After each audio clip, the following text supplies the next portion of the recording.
Guys ಹಾಗೆ ಇಲ್ಲಿ ಜ್ವಾಲ ನರಸಿಂಹಸ್ವಾಮಿ ಅಂತ ಹೆಸರು ಹೇಗೆ ಬಂತು ಅಂತಂದರೆ, ಸಾಕ್ಷಾತ್ ನರಸಿಂಹಸ್ವಾಮಿಯು ಹಿರಣ್ಯಕಶಿಪುವಿನ ಹೊಟ್ಟೆಯನ್ನು ಸೀಳುವಾಗ ನರಸಿಂಹಸ್ವಾಮಿಯ ಹಿಂದೆಗಡೆ ಜ್ವಾಲೆಗಳ ರೀತಿಯಲ್ಲಿ ಒಂದು ದರ್ಶನವನ್ನು ನೀಡ್ತಾರಂತೆ. ಹಾಗಾಗಿ ಇಲ್ಲಿ ಜ್ವಾಲ ನರಸಿಂಹಸ್ವಾಮಿ ಅಂತ ಹೆಸರು ಬಂದಿದೆ. ಹಾಗೆ ಒಳಗಡೆ ಕ್ಯಾಮ್ರಾ ಅಲೋ ಇಲ್ಲ, ನಾವು ದೇವಸ್ಥಾನಕ್ಕೆ ಹೋಗಿ ಬಂದು ಹೇಗಾಯಿತು ಅಂತ ಹೇಳ್ತೀವಿ. ಹಾಗೆ ಇಲ್ಲಿ ನರಸಿಂಹಸ್ವಾಮಿಯು ಹಿರಣ್ಯಕಶಿಪುವನ್ನು ಸಂಹಾರ ಮಾಡಿದ್ಮೇಲೆ ಅವರ ಕೈಯಲ್ಲಿ ಫುಲ್ಲು ರಕ್ತ ಆಗಿರುತ್ತೆ. ಆ ರಕ್ತವನ್ನು ತೊಳೆಯೋದಕ್ಕೆ ಇಲ್ಲಿ ಒಂದು ಜಾಗವನ್ನು ಆಯ್ಕೆ ಮಾಡಿಕೊಂಡು ಅಂತ ನಿಮಗೆ ನಾನು ಹೇಳಿದೆ. ಆ ಜಾಗದ ಹೆಸರು ಬಂದು ಕೂಡ ರಕ್ತಕುಂಡ ಅಂತ. ಆ ಜಾಗ ಇನ್ನೂ ಕೂಡ ಅಲ್ಲಿ ನೋಡಿದಾಗ ಸ್ವಲ್ಪ ಕೆಂಪು ಕೆಂಪಾಗಿ ಕಾಣಿಸುತ್ತೆ ಅಂತ ಹೇಳ್ತಾರೆ. ನೀವಿಲ್ಲಿ ನೋಡ್ಬೋದು, ಲೈಕ್ ಸಡನ್ನಾಗಿ ನೋಡಿದಾಗ ನಿಮ್ಗೆ ಇಲ್ಲಿ ಲೈಟಾಗಿ ನಿಮಗೆ ರೆಡ್ ಆಗಿ ನಿಮಗೆ ಕಾಣಿಸ್ಬೋದು.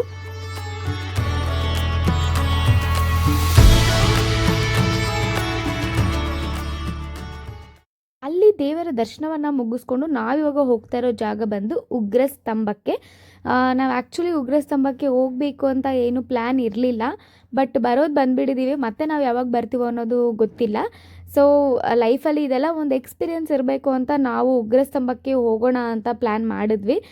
ನಾವು ಟೋಟಲ್ ಬಂದಿದ್ದು 30 ಜನ, ಬಟ್ ಉಗ್ರ ಸ್ತಂಭಕ್ಕೆ ನಾವು ಹೋಗ್ತಾ ಇರೋದು ಕೇವಲ 11 ಜನ. ಯಾಕೆಂದರೆ ಬೇರೆಯವರೆಲ್ಲ ಅಲ್ಲಿ ಹತ್ತಕ್ಕಾಗಲ್ಲ ಅಂತ ಹೇಳ್ಬಿಟ್ಟು ಅವರು ಕೆಳಗಡೆನೇ ಉಳ್ಕೊಂಡ್ರು. ನಾವು ಮತ್ತೆ ನಮ್ಮ ಟ್ರಕ್ಕಿಂಗ್ ಇಲ್ಲಿಂದ ಸ್ಟಾರ್ಟ್ ಮಾಡಿದ್ವಿ. ಬಟ್ ಇಷ್ಟೋ ತನಕ ಮಾಡಿದ್ವಲ್ಲ ಟ್ರಕ್ಕಿಂಗು, ಬಟ್ ಅದು ಸ್ವಲ್ಪ ನಾರ್ಮಲ್ ಆಗಾದ್ರೂ ಇತ್ತು. ನಾವು ಉಗ್ರ ಸ್ತಂಭಕ್ಕೆ ಹೋಗಬೇಕಾಗಿದ್ದು ನಿಜವಾಗ್ಲೂ ತುಂಬಾ ಕಷ್ಟ ಇತ್ತು.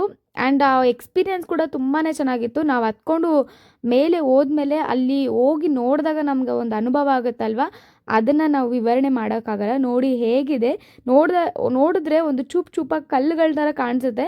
ಬಟ್ ಇಂಥ ಇದರಲ್ಲಿ ಹೋಗಿರೋದು ನಮಗೆ ತುಂಬಾ ಖುಷಿ ಇದೆ. ನೀವಿಲ್ಲಿ ನೋಡ್ತಾ ಇರ್ಬೋದು, ನಾವು ಆಲ್ಮೋಸ್ಟ್ ಒಂದು ಸ್ವಲ್ಪ ಹತ್ಕೊಂಬಂದಿದ್ದೀವಿ. ಗೈಸ್ ನೀವಲ್ಲಿ ನೋಡ್ತಾ ಇದ್ದೀರಾ, ಅಲ್ಲಿ ಒಂದು ಕಂಬ ಇದೆ. ಆ ಕಂಬದಿಂದ ಇನ್ನೊಂದು ಕಂಬಕ್ಕೆ ಹೋಗಬೇಕು. ನಾವಿಲ್ಲಿ ಬಂದಿರೋದು ಜಸ್ಟ್ 10% ಅಷ್ಟೇ, ಇನ್ನೂ ಹೋಗಬೇಕು. ನೋಡೋಣ.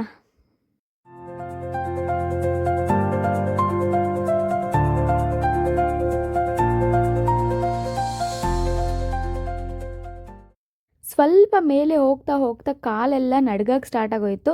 ಸೊ ಇಲ್ಲಿ ಮೇಲೆ ತುದಿಲಿ ಬಂದಾಗ ಇಲ್ಲಿ ಒಂದು ಸ್ವಲ್ಪ ದೇವರದ್ದು ಫೋಟೋಗಳನ್ನ ಇಟ್ಟು ಇಲ್ಲಿ ಬಂದಿರೋರೇ ಪೂಜೆ ಮಾಡಿದ್ದಾರೆ.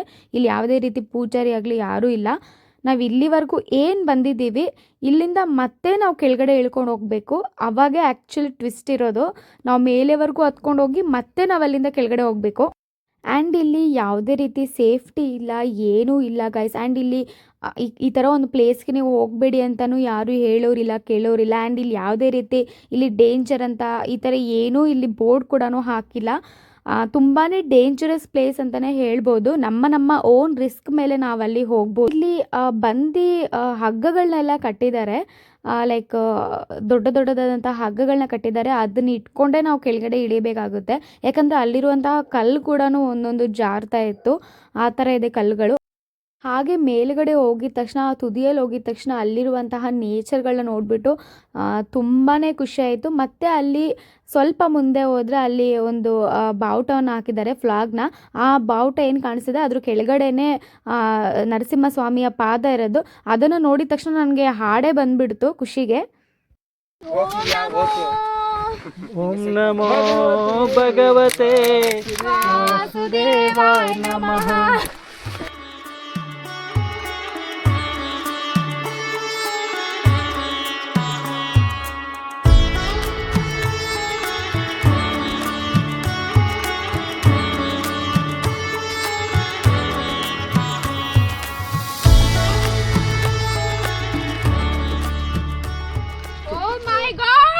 ಅಲ್ಲಿ ಜೋಬು ಕೈ ಹಾಕುತ್ತದು ಬಂದಿರೋದು ಅದಕ್ಕೆ.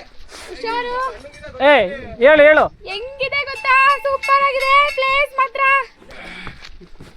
ನೋಡಿ ಗಾಯ್ಸ್, ಪ್ಲೇಸ್ ಹೆಂಗಿದೆ ಅಂದ್ರೆ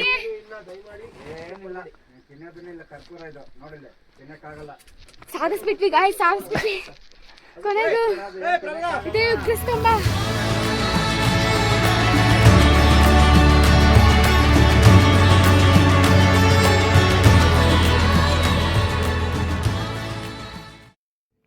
ಗೈಸ್, ಅಲ್ಲಿ ಬಾವುಟ ಕಾಣಿಸ್ತಿದೆ ಅಲ್ವಾ, ಅದೇ ಉಗ್ರಸ್ತಂಭ. ಅಲ್ಲಿಗೆ ನಾವು ಹೋಗಬೇಕು. ಕೆಳಗಡೆ ಇನ್ನೂ ಇಳಿದು ಹೋಗಬೇಕು ನಾವು, ತುಂಬ ದೂರ ಆ ಬಾವುಟವರೆಗೂ.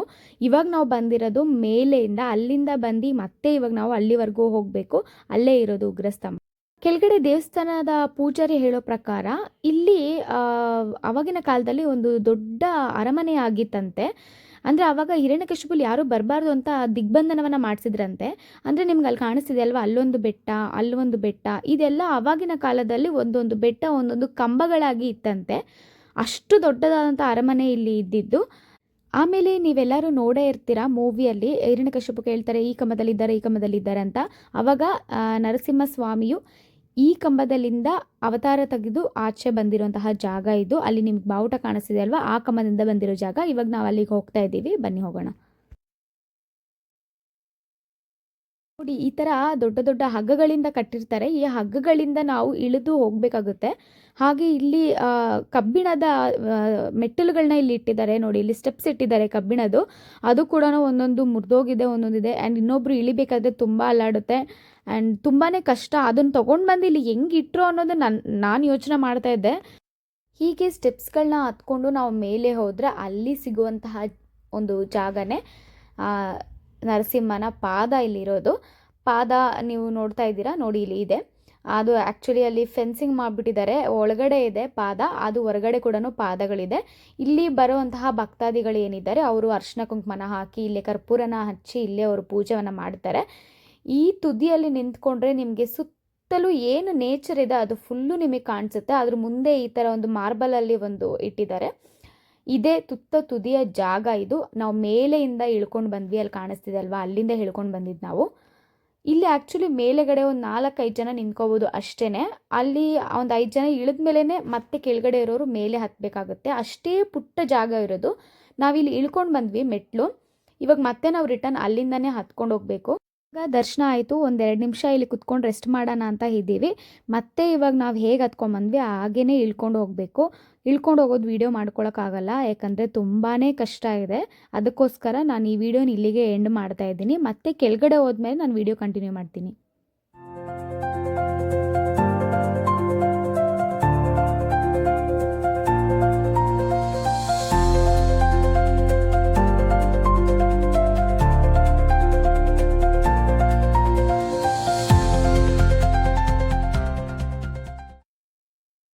ಉಗ್ರಸ್ತಂಭದಿಂದ ಇವಾಗ ಮಲೋಲ ನರಸಿಂಹಸ್ವಾಮಿ ಟೆಂಪಲ್ಗೆ ಹೋಗ್ತಾ ಇದೀವಿ. ಉಗ್ರಸ್ತಂಭದಿಂದ ನಡ್ಕೊಂಡು ಬಂದು ಇಳ್ಕೊಂಡು ಬಂದು ಇವಾಗ ಮತ್ತೆ ಹತ್ತಿ ಮತ್ತೆ ಇಳಿತಾ ಇದೀವಿ. ಈ ಕಡೆ ಅಂತೂ ಪಾತಾಳ, ಬಿಸಿಲು ಕೂಡ ಸಿಕ್ಕಾಪಟ್ಟೆ ಇದೆ. ಎಷ್ಟು ಹೋಗ್ತಾ ಇರೋದು ಮಲೋಲ ಟೆಂಪಲ್ಗೆ. ಹೇಳು, ಕಟ್ ಮಾಡು ಅಂತ ಹೇಳು. ತಿರುಗು ಕಟ್ ಮಾಡೋಣ. ಇಲ್ಲಿರೋದು ಮಹಾಲಕ್ಷ್ಮಿ ಮೂರ್ತಿ. ಇವಾಗ ಹೋಗ್ತಾ ಇರೋದು ನಾವು ಮಲೋಲ ನರಸಿಂಹಸ್ವಾಮಿ ಟೆಂಪಲ್ಗೆ. ಮಲೋಲ ಅಂದರೆ ಮಹಾಲಕ್ಷ್ಮಿ ಅಂತ. ಈಗ ಅಲ್ಲಿ ಹೋಗ್ತಾ ಇದ್ದೀವಿ. ಅದು ಬಂದು ಮಲೋಲ ನರಸಿಂಹಸ್ವಾಮಿ ಬಂದು ಶುಕ್ರ ಗ್ರಹದ ಅಧಿಪತಿ ಆಗಿರುತ್ತೆ. ಶುಕ್ರ ದೋಷ ಇರೋರು ಯಾರಾದ್ರು ಬಂದರೆ ಇಲ್ಲಿ ಬಂದು ದರ್ಶನ ಮಾಡಿಕೊಂಡು ಪಾಪ ಪರಿಹಾರ ಮಾಡ್ತಾರೆ. ಹಿಂಗೆ ಹೋಗೋದು ಮಲೋಲ ಟೆಂಪಲ್ಗೆ, ಹಿಂಗೆ ಹೋಗ್ಬೇಕು ಗೈಸ್. ಇದೆ ಮಲೋಲ ನರಸಿಂಹ ದೇವಸ್ಥಾನ. ಇವಾಗ ಈ ದೇವಸ್ಥಾನಕ್ಕೆ ಬಂದಿದ್ದೀವಿ. ನೀವೆಲ್ಲ ರೆಸ್ಟ್ ಮಾಡಬೇಕು ಅಂತಂದರೆ ಇಲ್ಲಿ ಚಿಕ್ಕ ಚಿಕ್ಕದಾಗಿ ಈ ಥರ ಇದೆ. ಅಲ್ಲಿ ರೆಂಟಿಗೆ ತಗೊಂಡು ನೀವು ರೆಸ್ಟ್ ಮಾಡ್ಬೋದು. ಆ್ಯಂಡ್ ಇದು ಮಲೋಲ ನರಸಿಂಹ ದೇವಸ್ಥಾನ. ಒಳಗಡೆ ಕ್ಯಾಮ್ರಾ ಅಲೋ ಇಲ್ಲ, ನಾವು ಹೋಗಿ ಬಂದು ಮಲೋಲ ನರಸಿಂಹ ಸ್ವಾಮಿಯ ದರ್ಶನವನ್ನು ಮಾಡಿಕೊಂಡು ಅದಾದ ನಂತರ ನಾವು ಹೋಗಿದ್ದು ವರಹ ನರಸಿಂಹ ಸ್ವಾಮಿ ದೇವಸ್ಥಾನಕ್ಕೆ. ಅಲ್ಲಿ ವರಹ ನರಸಿಂಹ ಸ್ವಾಮಿ ದೇವರ ದರ್ಶನವನ್ನು ಕೂಡ ನಾವು ಮಾಡಿಕೊಂಡು ರಿಟರ್ನ್ ನಾವು ಮತ್ತೆ ಕೆಳಗಡೆ ಉಗ್ರ ನರಸಿಂಹ ಸ್ವಾಮಿ ದೇವಸ್ಥಾನಕ್ಕೆ ಬಂದ್ವಿ. ಗೈಸ್, ಇವಾಗ ನಾವು ಉಗ್ರ ನರಸಿಂಹ ಸ್ವಾಮಿ ಟೆಂಪಲಲ್ಲಿ ಇದ್ದೀವಿ. ಬೆಳಗ್ಗೆ ನಾವು ಬಂದಿದ್ವಿ, ಅವಾಗ ಕ್ಲೋಸ್ ಆಗಿತ್ತು. ನಾವು 6:30ಗೆ ಟ್ರೆಕ್ಕಿಂಗ್ ಸ್ಟಾರ್ಟ್ ಮಾಡಿದಾಗ ಕ್ಲೋಸ್ ಆಗಿತ್ತು ಟೆಂಪಲು. ರಿಟರ್ನ್ ನಾವು ಬರೋಷ್ಟರಲ್ಲಿ ಮತ್ತೂ ಕ್ಲೋಸ್ ಆಗಿತ್ತು 1 o'clockಗೆ. ಅದಕ್ಕೆ ವೆಯ್ಟ್ ಮಾಡಿಬಿಟ್ಟು ಇವಾಗ 2 o'clockಗೆ ಓಪನ್ ಆಗುತ್ತೆ ಟೆಂಪಲ್. ಅದಕ್ಕೆ 2 o'clockವರೆಗೂ ವೆಯ್ಟ್ ಮಾಡಿ ದರ್ಶನಕ್ಕೆ ಹೋಗ್ತಾ ಇದ್ದೀವಿ.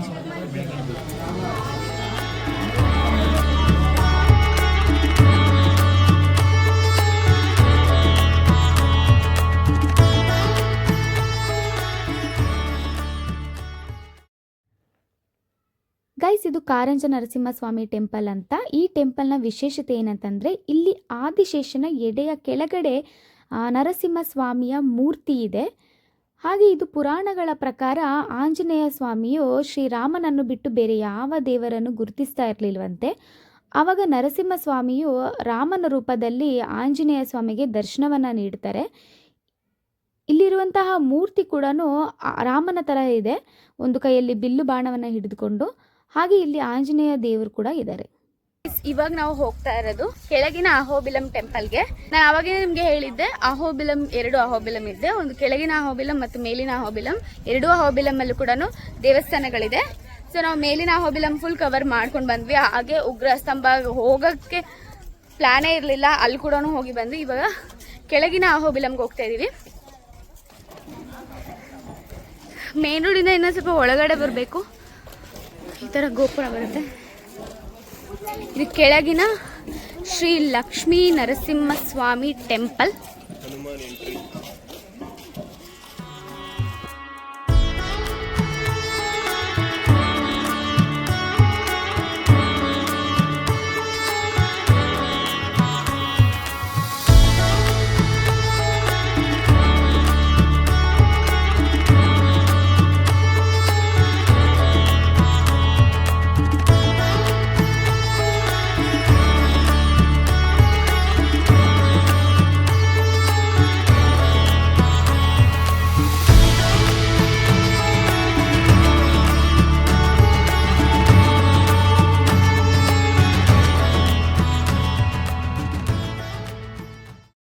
ಹಾಗೆ ನೀವು ಈ ದೇವಸ್ಥಾನದಲ್ಲಿ ನೀವು ನೋಡ್ಬೋದು, ಪ್ರತಿಯೊಂದು ಕಂಬದಲ್ಲೂ ಕೂಡ ನರಸಿಂಹನ ಅವತಾರವನ್ನು ಇಲ್ಲಿ ಹಾಕಿದ್ದಾರೆ. ಅಂದರೆ 9 ನರಸಿಂಹ ದೇವರ ಏನು ನಾವು ಅಹೋಬಿಲಮಲ್ಲಿ ನೋಡ್ತೀವಲ್ವ, ಆ ಪೂರ್ತಿ 9 ನರಸಿಂಹನ ಅವತಾರವನ್ನು ಇಲ್ಲಿ ಹಾಕಿರ್ತಾರೆ. ನೋಡಿ, ಮಲೋಲ ನರಸಿಂಹ ದೇವರು ಕೂಡ ಇದ್ದಾರೆ. ಇಲ್ಲಿ ನೋಡಿ, ವರಹ ನರಸಿಂಹ ದೇವರ ಮೂರ್ತಿ ಇದೆ. ಈ ಥರ ಪ್ರತಿಯೊಂದು ದೇವರ ಕೆತ್ತನೆಯನ್ನು ಈ ಕಂಬಗಳಲ್ಲಿ ಮಾಡಿದ್ದಾರೆ. ಬಹಳ ಅದ್ಭುತವಾಗಿದೆ.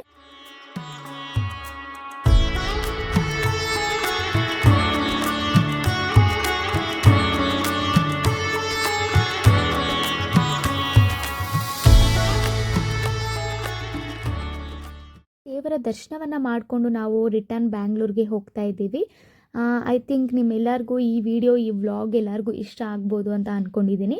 ಮತ್ತು ನಾನು ನಿಮಗೆ ನೆಕ್ಸ್ಟ್ ವಿಡಿಯೋದಲ್ಲಿ ಸಿಗ್ತೀನಿ. ಈ ವಿಡಿಯೋನ ನಾನು ಇಲ್ಲಿಗೆ ಎಂಡ್ ಮಾಡ್ತಾ ಇದ್ದೀನಿ. ಇನ್ನು ಯಾರ್ಯಾರು ನನ್ನ ಯೂಟ್ಯೂಬ್ ಚಾನಲಲ್ಲಿ ಸಬ್ಸ್ಕ್ರೈಬ್ ಮಾಡಿಲ್ಲ, ದಯವಿಟ್ಟು ಸಬ್ಸ್ಕ್ರೈಬ್ ಮಾಡಿ, ಲೈಕ್ ಮಾಡಿ, ಶೇರ್ ಮಾಡಿ. ಮತ್ತು ನಾನು ನಿಮಗೆ ನೆಕ್ಸ್ಟ್ ವಿಡಿಯೋದಲ್ಲಿ ಸಿಗ್ತೀನಿ. ಅಲ್ಲಿವರೆಗೂ ಟೇಕ್ ಕೇರ್, ಬಾಯ್.